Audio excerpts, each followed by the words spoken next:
All right, I am so excited. Today we have such a special guest with us today. We have Donna Marston, certified recovery support worker and family recovery advocate. She helps families affected by addiction. Inspired by her own journey with her son's addiction, Donna founded Sharing Without Shame to empower families through workshops, coaching, and support groups. Donna specializes in mindset shifts, healthy boundaries, and guilt-free healing. A national speaker, she is also the author of Peeling the Onion and Sharing Without Shame. Oh, I'm so excited to have you here today. Welcome, Donna. Thank you. Thank you for having me. Appreciate it. Absolutely. So, in your bio, we kind of talked a little bit about how you got started on this journey, but if you would you just give us a little bit more of what inspired you when you started helping other families based on your experience with your son? Yeah. Well, it was a long, painful journey, and it was not an intention for it to end up to be where I am today. This Mhm. everything happened the way it was supposed to, organically. And to be honest with you, I wouldn't change all the heartache and the suffering I went through to be where I am today. So that being said, I dealt with my son's addiction for about 10 years. First five, I wasn't sure what was going on. Last five was an absolute, for me, was a Mhm. nightmare. Yes. Um, I took parenting very seriously, Mhm. and also this was back in the late 1990s up to like 2008. You didn't talk about it like you do today. Right. So I kept a secret, and we get as sick as our secret. Mhm. And and so probably 2 years before he found his recovery, I hit my enough, Mhm. and it was because someone had given me a book, and I was just so done with self-help books. I just couldn't read another one. Right. But it was, they said, well, go to page 135. And it was an emotional scale, and it was 1 to 22. And I found I was at the bottom of the scale. I was depressed. I was full of despair. I was living in the fetal position. I was in, the first 6 months of all of this, I was in bed, literally in the fetal position, beating myself up. What did I do wrong? Did I love him enough? Did I love him differently than his brother? Like, it's all my fault. Mhm. And I owned that for, those 6 months until I finally stepped out of that. But then I realized, well, you have a secret. And so there's all this emotional up and down. And what I learned the hard way is I couldn't love my son into recovery. And that Right. was that was really painful because I did everything. I became like a human pretzel, trying to do anything and everything to make him happy so he'd stop using drugs. I, Right. you name it, I tried it. And it just got to the point where when I saw that emotional scale, it knocked me, it like woke me up. Yes. I was just in this mindset that was full of suffering, and I was emotionally and physically ill, not knowing I had PTSD from all of this stuff. My adrenal glands were like wiped out, which is very Yes. common for us. Hmm. And so um, when I hit my enough, I started on a spiritual journey, very lonely, very hard, because not only did I bring up his stuff, I brought up my stuff Yep. that I never knew Hmm. where it was my stuff. And Right.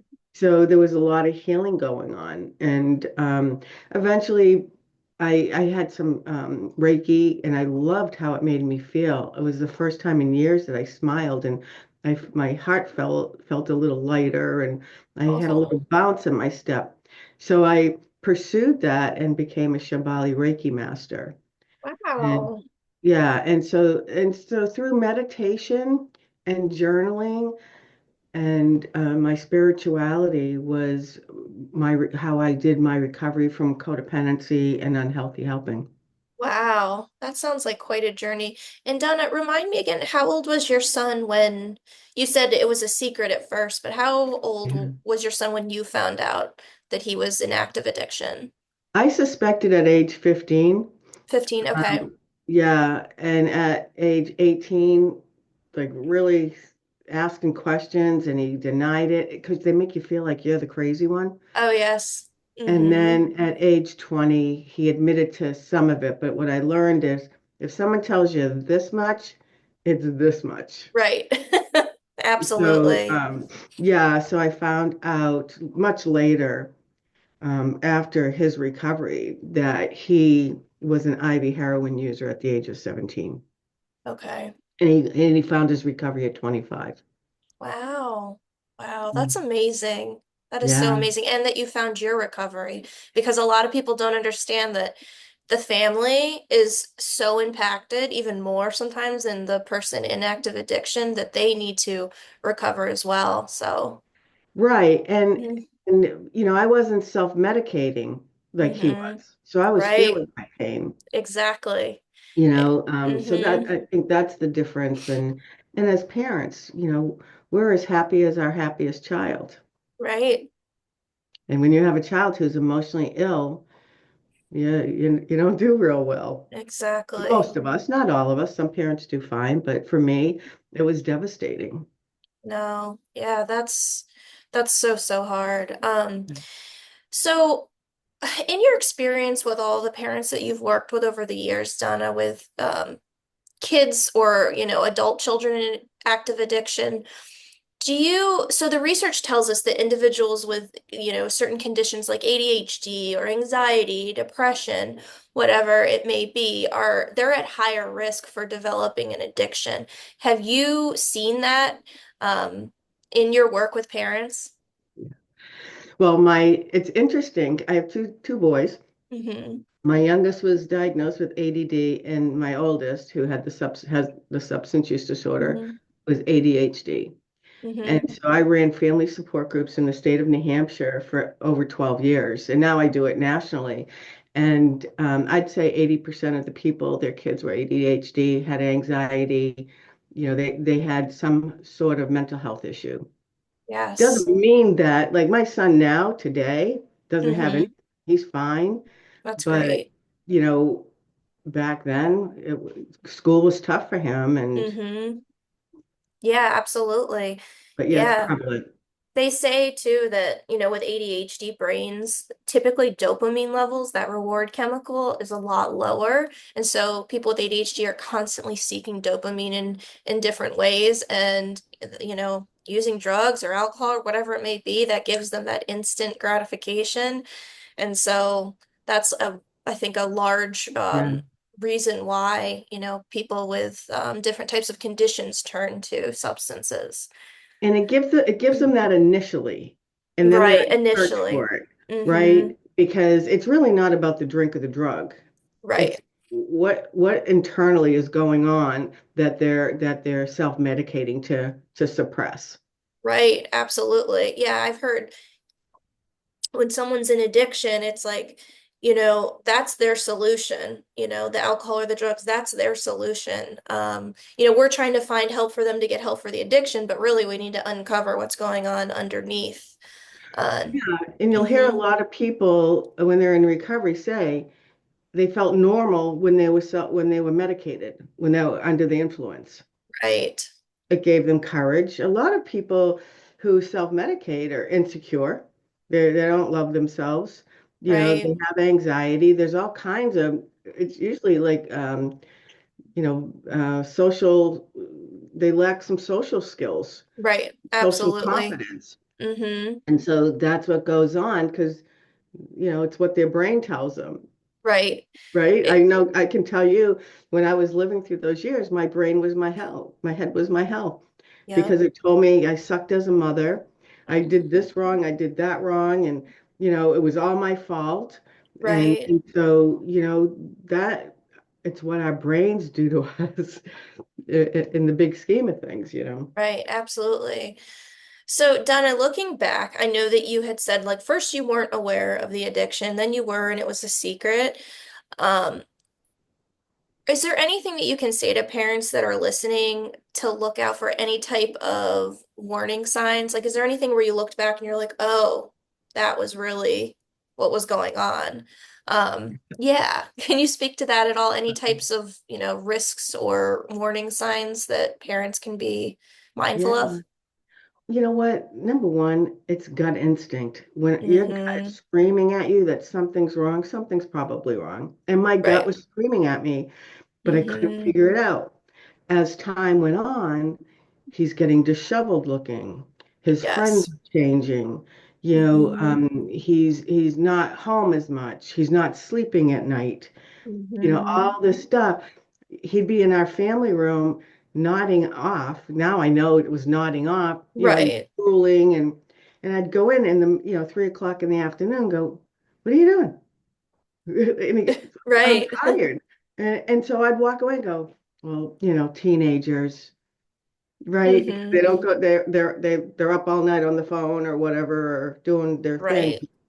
A lot of it I thought was just teenage behavior. It was growing pains Right. Yeah. until, he turned 18, and by the age of 20, it was not a good time. Yes. I hear that. I hear that. So yeah, really it's just, mother's instinct and like listening to your gut.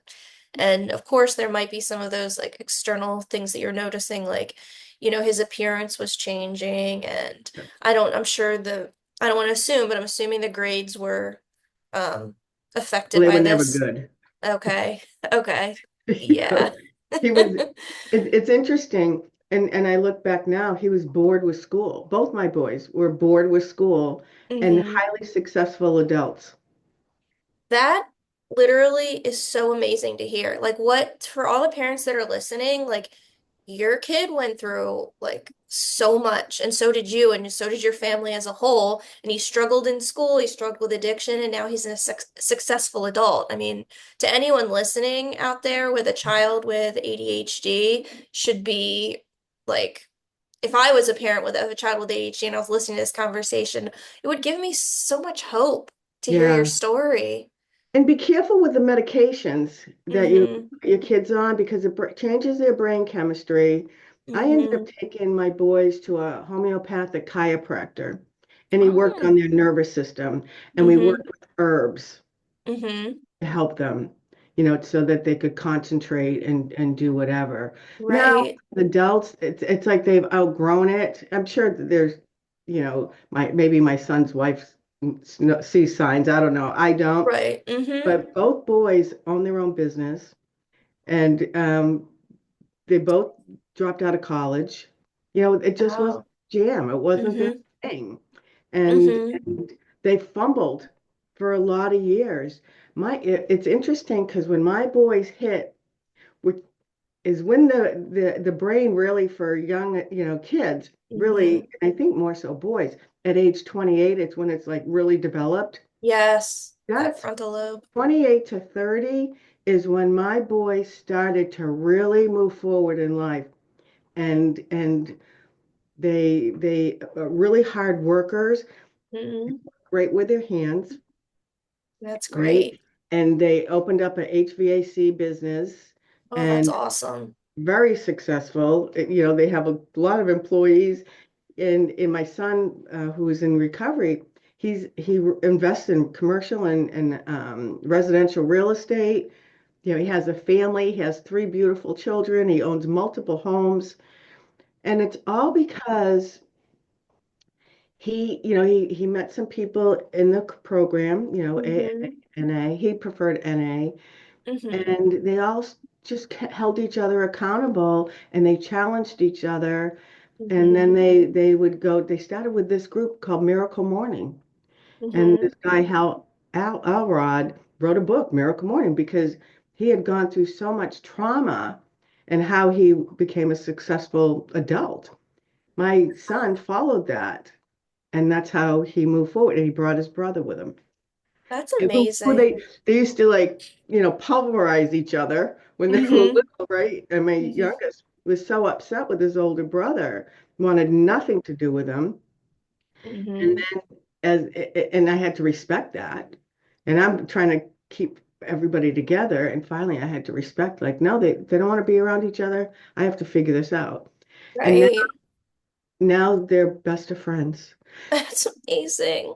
And it's not uncommon. Sober siblings don't do well with their addicted siblings. They can do Mhm. tough love like nobody's business. Right. And and but I stayed out of it Good and for I let you. them work it out themselves. And I know you were saying like a lot of their success, or just speaking to the son with that was in active addiction, you said he went to NA and he had a support system there. But I would definitely bet that you having going through your own recovery and getting healthy yourself and educating yourself about addiction and enabling and all, boundaries, I'm sure that that must have had an impact on his recovery. Do you think so? Yeah, yeah, Mm-hmm. I do because I loved him no matter what. No matter Mm-hmm. what, I gave him unconditional love. Now, Right. was I a pain in his neck? Absolutely. Did I do things wrong? Absolutely. Did I say things that were mean? Absolutely. Mm, You know, it because I was so frustrated, I didn't know what to do. I had nowhere to turn. You didn't talk about this back in the 1990s and early right. 2000s. No. So I had nowhere to go. And so I did so many things wrong. And I've taken what once was my mess and now it's my message because I know what doesn't work, but I know how I help teach people better coping skills. Yes. As shaming and blaming our kids when they're in active addiction only gives them more reasons to go self-medicate. Right. Absolutely. When I started work in my own recovery program, and I ended up going to Codependence Anonymous. That's where I found a lot of strength there. I tried Al-Anon, and I will say this, and it is that back in the day, it didn't work for me. Hmm. Now, I know the solution to that was, or the true answer to that is, I didn't work their program. That's why Right. it didn't work for me. Hmm. Because my mind, I was in denial. My child's not like your kids. So just give Hmm. me the answer so I can go home and save him. I'll rescue Right. him once you give me the answer. Just give me the damn answer. Right. And he kept telling me to come back. I was like, I don't have time for you people. And I moved on. And that's why Right. it was so lonely and hard. Right. It was years into it that I found Codependence Anonymous, and I loved it. And it was I was reading Melody Beattie books Oh, about yes. I know Melody codependency Beattie. and enabling.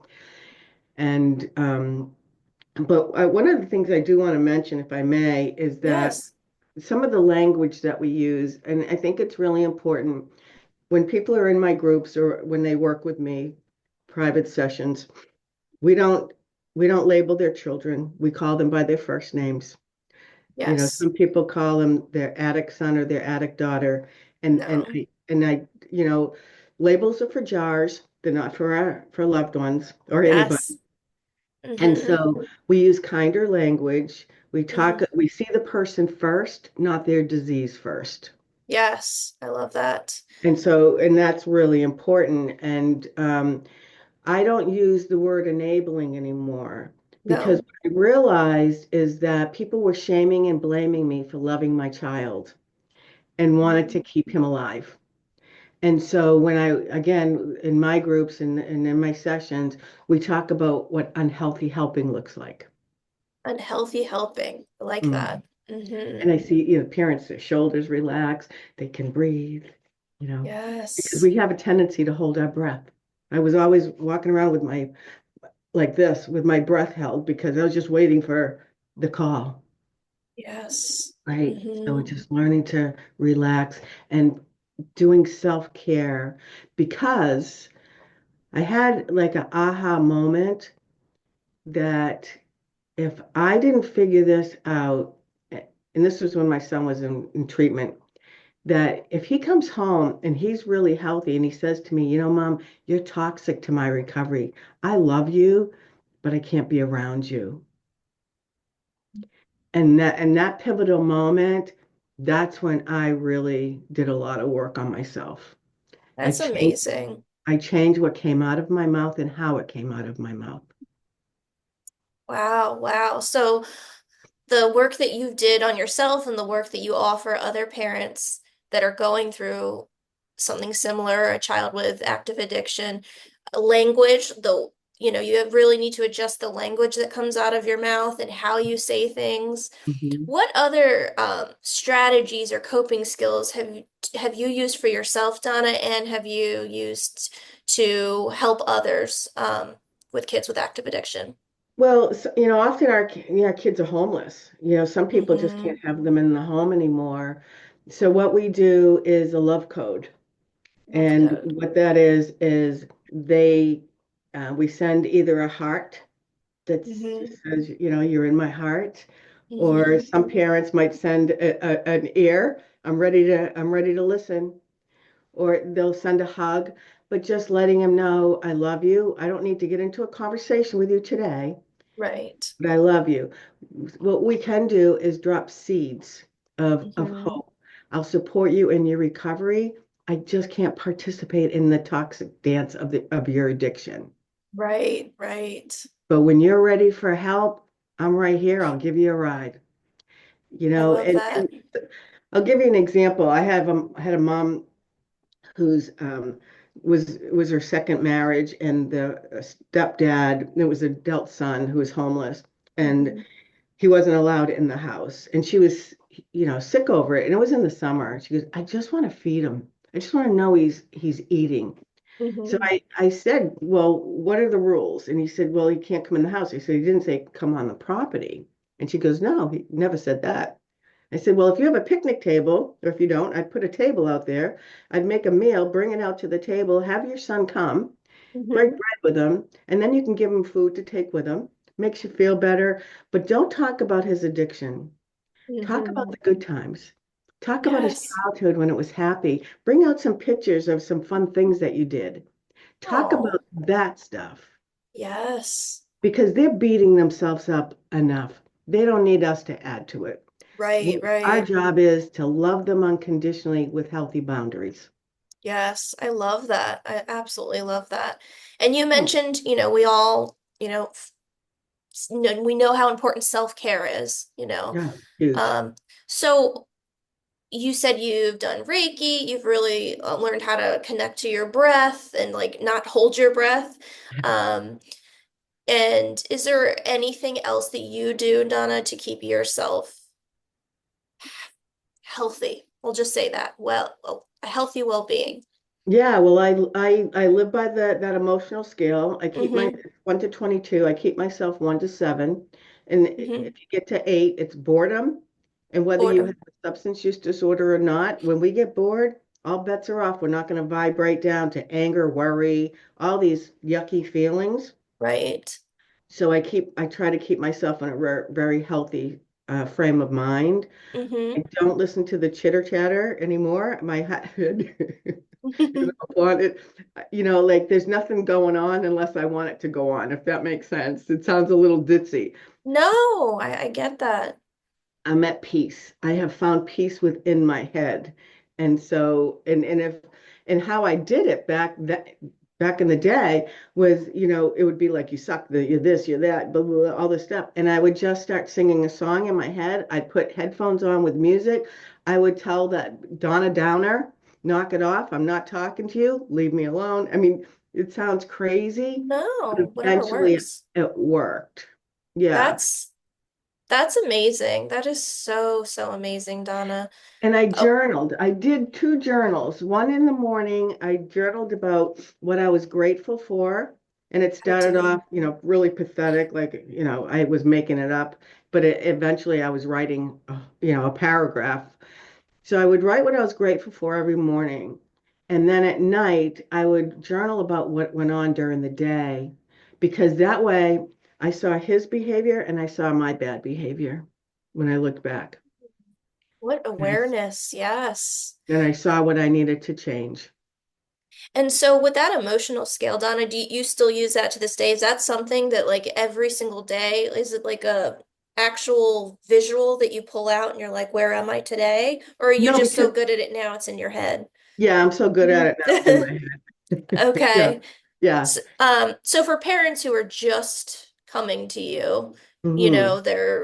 I'm sure they're exhausted, they're tired, they're hopeless. I don't want to assume every parent, but I'm sure a lot of parents that come to you are really at their own rock bottom. Do you Yeah, have, hopeless. right, do you have like an actual tangible resource? Like, could you give them like an emotional scale, Mhm. um, that they could use for themselves each day? Well, it's in my book, my Oh, that's first book, great. Peeling the Onion. Peeling the It's onion. right here. Here's the emotional scale. Oh, that's awesome. So, the first one is joy, knowledge, empowerment, freedom, and love. Two is passion. Three is enthusiasm, eagerness, happiness. Four, positive expectation, belief, optimism, and then hopefulness, contentment. Eight is boredom. And then it goes downhill. Nine, pessimism, then frustration, irritation, impatience, overwhelm, disappointment, doubt, worry, blame, discouragement, anger, revenge, hatred, jealousy, insecurity, guilt, unworthiness, fear, grief, depression, and powerlessness. Wow, that's quite a So scale. you see why I keep myself between one and seven? Yes, no, that's amazing. What a great resource. I can't wait to check that out. And I think Uh, it's in my new book too, Sharing Without Shame.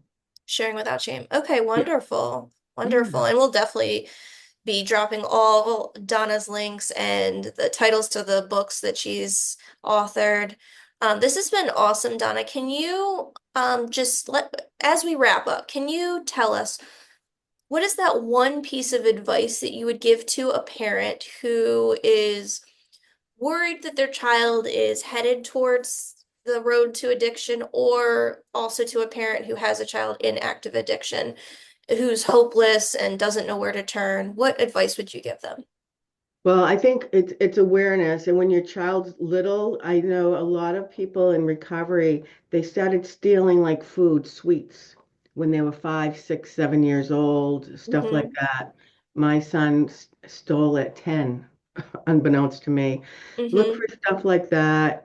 Okay. Um, listen to your gut because it's going to scream at you of Hmm. what's going on, and then reach out. If you've never dealt with this, reach out because it's not a good time. And let me say this: when Hmm. people, we say our child, some people's children are 70 years old, right? Right. Yes. So Hmm. it's I'm talking adult children, 50, 60, 70, however old you are, somebody's child could be sick and suffering. And Right. so it doesn't matter what the age is. Everybody Hmm. is a child from somebody. Right. Absolutely. So I think, Yes. keep that in mind. It's not just your teenagers, it's your adult children too. And I just want to say for people who are feeling helpless and hopeless, and they just don't know where to turn, and their kids are really, full-fledged into their addiction, is hold on to your hope because you never know when the miracle of recovery is going to happen. Wow. That's profound. That's awesome. This has given me a lot of hope, and I've loved hearing your story, Donna. Can you tell everyone who's listening today where they can find you if they want to work with you? They can go to my website, which is www.sharingwithoutshame.com, Okay. or you can send me an email at Donna, Donna, the number four, and then the word support, SUPPORT, at Comcast.net. Wonderful. And I'll drop all of Donna's links. Okay. Um, this has been amazing. Thank you so much for You're being here welcome. today, Donna. We've had such a great conversation. I will be dropping all of Donna's links again. And if you have any questions, please reach out. And again, thank you so much for your time today, Donna. Thank you.